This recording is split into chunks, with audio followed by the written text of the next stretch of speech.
CM Maryam Nawaz साहब आपके आगे हाथ जोड़ता हूँ, अल्लाह का नाम है। कल मैं गिर गया हूँ इधर, मुझे चोट लगी है, अब उसका जिम्मेदार कौन है? अब बस आते हैं, देख के चले जाते हैं, वोट लेने के लिए आते हैं और उसके बाद कोई पूछते ही नहीं है क्या मसाइल है, कोई परेशानी है कोई। तो अभी तो बारिश की 4-5 बूंदें गिरी थी, तो हल्का आपका जो है वो तालाब बना हुआ है। जब इलेक्शन होते हैं आवाम को तसल्ली देते हैं क्या हम आएंगे काम करेंगे, लेकिन नहीं। गैस के सिलेंडर ज़्यादा भरवा रहे हैं, बिल ज़्यादा चार्ज कर रहे हैं। बिल कम से कम 8 से 10 हज़ार से कम नहीं आ रहा। 25-30 हज़ार तनख्वाह में जो है ना घर नहीं चलते।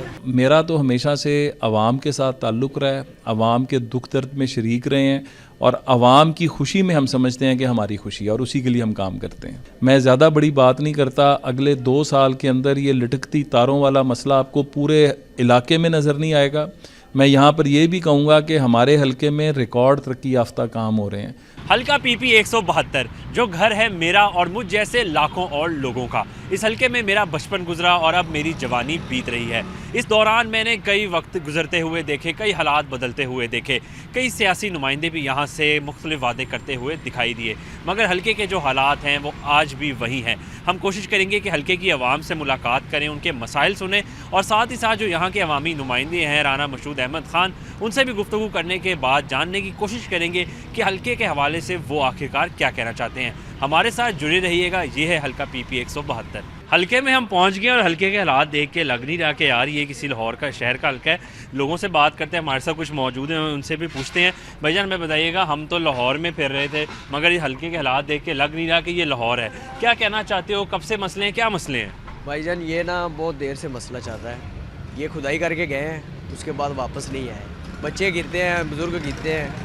कल मैं गिर गया हूँ इधर, मुझे चोट लगी है, अब उसका जिम्मेदार कौन है? मुझे बताइएगा ये कब से ऐसे हालात हैं, क्या है और मामलात कभी इंतज़ामिया को बताया आपने? ये बहुत दफ़ा बताया, बहुत दफ़ा कंप्लेन की है, पर कोई नहीं आता जाता। क्या मसाइल हैं, इंतज़ामिया को शिकायत की, कब से ये सब कुछ यहाँ पे हो रहा है? शिकायत तो इंतजामिया तो बहुत कुछ है लेकिन कोई समझता नहीं है हमारी शिकायत को।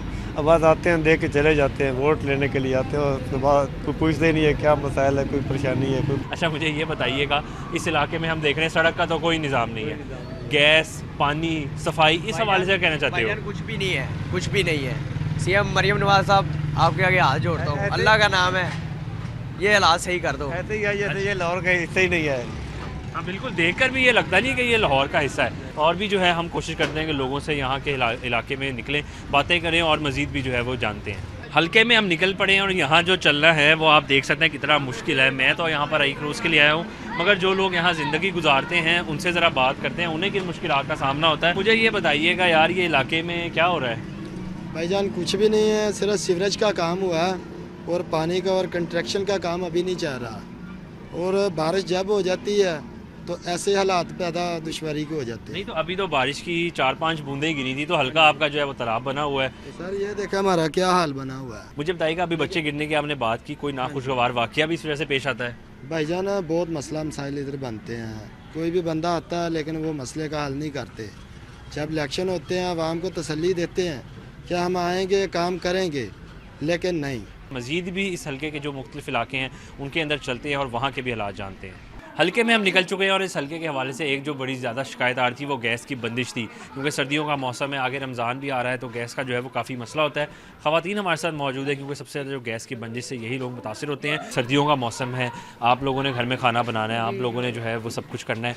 गैस का क्या हालात है, बंदिश किस तरह की है? बड़ी प्रॉब्लम हो रही है। सिलेंडर बनाने जाते उधर से घंटा घंटा बैठे रहते, गैस नहीं आती। बिल दें, किराया दें, रेंट तो क्या करें, घर के बहुत अखराजात हैं और हमें गैस नहीं मिल रही। अच्छा मुझे ये बताइएगा, गैस नहीं आ रही, आपने इंतज़ामिया से शिकायत की, अवामी नुमाइंदों से शिकायत की है? हम तो चुप करके बैठे हुए हैं। अब आप मिले, हमने आपको सारी गली को इकट्ठा किया है तो हमें गैस मिलनी चाहिए। अच्छा बिल्कुल, आपने सुना है ख़वातीन का ये कहना है कि गैस मिलनी चाहिए। और भी हम जो है वो ख़वातीन से बात करने की कोशिश करते हैं। आप भी अपने घर का जो है वो खाना बनाती हैं, बच्चों को नाश्ता देना है, चूल्हे जो हैं सुना है यहाँ पे ठंडे पड़ चुके हैं। गैस का क्या मसला है, कब से मसला, किन मुश्किलात का सामना है? अस्सलाम वालेकुम सर, हम ऑफ़िस भी गए हैं, ऑफ़िस वालों से हमने कंप्लेन की है तो हमें गैस चाहिए, रमज़ान में भी और 24 आवर्स हमें गैस चाहिए। गैस के बिल इतने ज़्यादा आ रहे हैं, प्लीज़ इस पे आप ना थोड़ा सा लें और करें और हमें गैस जो सी जल्द दें।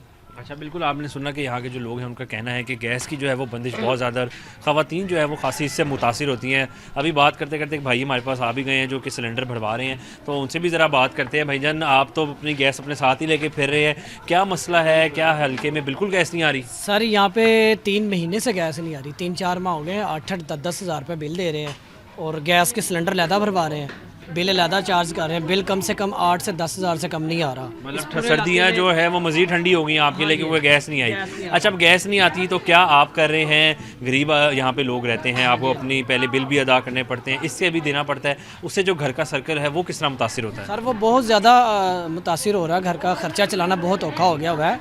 25-30 हज़ार तनख्वाह में जो है ना घर नहीं चलते, और इतनी तनख्वाह में इतना ही सिलेंडर लग जाता है, इतना ही गैस लग जाएगा और बिल अलहदा चार्ज करें, 8-10 हज़ार रुपये बिल दें और 8-10 हज़ार रुपये महीने का ये सिलेंडर उठाए। तो हम गवर्नमेंट से ये अपील करते हैं कि हमें गैस मुयसर मिलनी चाहिए। अच्छा, गवर्नमेंट से ये अपील करते हैं कि इनके लिए एक तो पहले अपना घर चलाना मुश्किल है क्योंकि यहाँ पे मुतवस्सित तबका रहता है, तो इनकी जो अपील है वो लेके चलते हैं राना मशहूद अहमद खान के पास, उनसे बात करते हैं, जानते हैं कि वो अपने हल्के के हवाले से क्या कहना चाहते हैं। अब हम पहुंच चुके हैं अवामी नुमाइंदे के पास, जिनको हमने स्पेशली इस प्रोग्राम के लिए इस्लामाबाद से बुलाया है। इस वक्त हमारे साथ मौजूद हैं chairman prime minister youth programme Rana Mashhood Ahmed Khan. उनसे गुफ्तगू करते हैं, जानते हैं उनका हाल अहवाल क्या है और हल्के के हवाले से वो क्या कहना चाहते हैं। राना साहब, मैं बताइएगा कैसे हैं आप? ठीक हैं? अल्लाह का बहुत ही शुक्र, अल्लाह का बहुत ही करम, थैंक यू। अच्छा राना साहब, मुझे ये बताइएगा, मैं ख़ुद भी इतना सा था इस इलाके का रहने वाला हूँ, आप तब से MPA बन रहे हैं, मेरा स्कूल ख़त्म हो गया, मेरा कॉलेज ख़त्म हो गया, मेरा यूनिवर्सिटी ख़त्म हो गई, मैं सहाफ़ी बन गया हूँ, आप आज भी उतनी ही जो लगन से इस हल्के के अंदर लगे हुए हैं। यह आवाम से मोहब्बत है, आवाम की फ़िक्र है कि क्या वजह जो आपको रुकने नहीं देती? आपकी शादी हो गई है? नहीं, मेरी अभी शादी नहीं हुई, शायद फिर उसके बाद आप रुक जाएंगे। आपकी शादी के बाद आपके बच्चे होंगे, हम फिर भी लगे रहेंगे इंशाल्लाह। उसकी वजह यह है कि देखें, इस इलाके में जब मैं आया था तो आप अगर बंद पार की बस्तियों में जाएं, यहाँ पे सड़कें नहीं थी, सीवरेज नहीं था, यहाँ पे जो हालात थे, इस हल्के के जो हालात थे उस दौर में, जब 2002 में हम पहली दफ़ा हुए तो ये गुलशन रावी को ख़त्म किया जा रहा था, सबको पता है, और यहाँ पे कोई एक प्रोजेक्ट आ रहा था, हमने उसकी भी मुखालफत की और हमने हमेशा इस इलाके के लिए काम किया। आज इस इलाके के अंदर हमने स्कूल, मेयारी स्कूल दिए, कॉलेजेस दिए, हमने यहाँ पर अब जो मैं प्रोजेक्ट हॉस्पिटल दिया, तो हम लोग तो हमेशा आवाम की खिदमत करने की, और अब इस दफ़ा फिर एक हॉस्पिटल हम दे रहे हैं एक और। तो मेरा तो हमेशा से आवाम के साथ ताल्लुक़ रहा है, आवाम के दुख दर्द में शरीक रहे हैं और आवाम की खुशी में हम समझते हैं कि हमारी खुशी है और उसी के लिए हम काम करते हैं। तो हल्के के साथ जो हमारा ताल्लुक़ है ना, वो इस तरह का है कि हमारी जो टीम है, हमारी जो तंजीम है, वो भी, फिर हमारे जो चेयरमैन, वाइस चेयरमैन, काउंसलर्स, हमारे ओहदेदारान, तो हमने अल्लाह के फ़ज़ल से यहाँ पर एक इस तरह का सिस्टम बनाया हुआ है, फिर मेरे कोऑर्डिनेटर्स, कि हम हर वक्त हल्के के लोगों में मौजूद होते हैं, हर वक्त हल्के की आवाम की खिदमत कर रहे होते हैं। हल्के के हमने जो आपके हाल हवाल देखे कि गुलशन रावी एक बड़ा इलाका है, सब्ज़ाज़ार एक बड़ा इलाका है, उनके हालात बहुत अच्छे हैं, मगर जो उनसे मुल्हका आबादियाँ हैं जिसमें थोड़ा देहाती इलाके शामिल हैं, जैसे तलत पार्क हो गया या मज़ीद जो जगह हैं, वहाँ पे काफ़ी मसाइल हैं, लोगों को सामना है, जहाँ पे हम गए भी। उस हवाले से आप क्या कह रहे हैं, कर रहे हैं कि उन इलाकों को भी जो है वो बेहतर किया जाए? देखें, हम लोग 2018 में जब हम अपोजिशन में थे, पहली दफ़ा ये इलाका तलत पार्क और ये इलाके मेरे इलाके में मेरे शामिल हुए थे, तो वहाँ पे जो हालात थे बेतहाशा बुरे हालात थे। अल्लाह के फ़ज़ल से जिस तरह UC 93 जहाँ के चेयरमैन मलिक दिशान हैं, उधर अगर आप जाके देखें तो हमने वो हालात भी तलत पार्क जैसी थे। हमने आज अल्लाह के फ़ज़ल से उस इलाके में अगले चंद महीनों में पहले शहबाज शरीफ साहब और अब मोहतरमा मरीम नवाज़ साहिबा ने खुसूसी फ़ंड्स दे के इन इलाकों में अब कोई सड़क, कोई गली सीवरेज के बग़ैर, पानी के पीने के पानी के बग़ैर और पक्की सड़कों के आपको सब नज़र आएगा।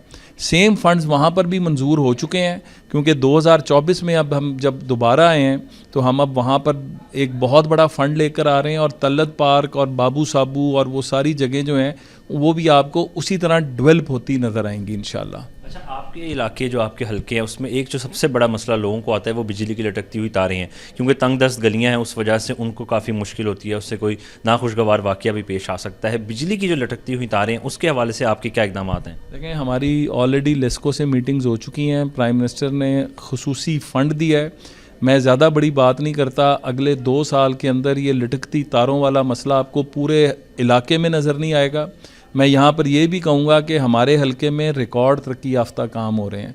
आप पूरा देखें, हमने सड़कों के जाल से लेके, सीवरेज से लेके, पीने के पानी ट्यूबवेलों से लेके फिर उसके बाद तालीम के हवाले से जितनी हमने यहाँ पे स्कूल्स बनवाए, जितने स्कूलों की अपग्रेडेशन की, हमने कॉलेजेस बनवाए, सेहत के हवाले से हॉस्पिटल्स जो हैं, मैं बहुत मशकूर हूँ हुकूमत पंजाब का भी, शहबाज साहब से लेके मरीम नवाज़ साहिबा का, कि मेरा जो हॉस्पिटल है उसके ऊपर बेतहाशा फंडिंग और ये आज एक इलाके का मिसाली हॉस्पिटल बन चुका है।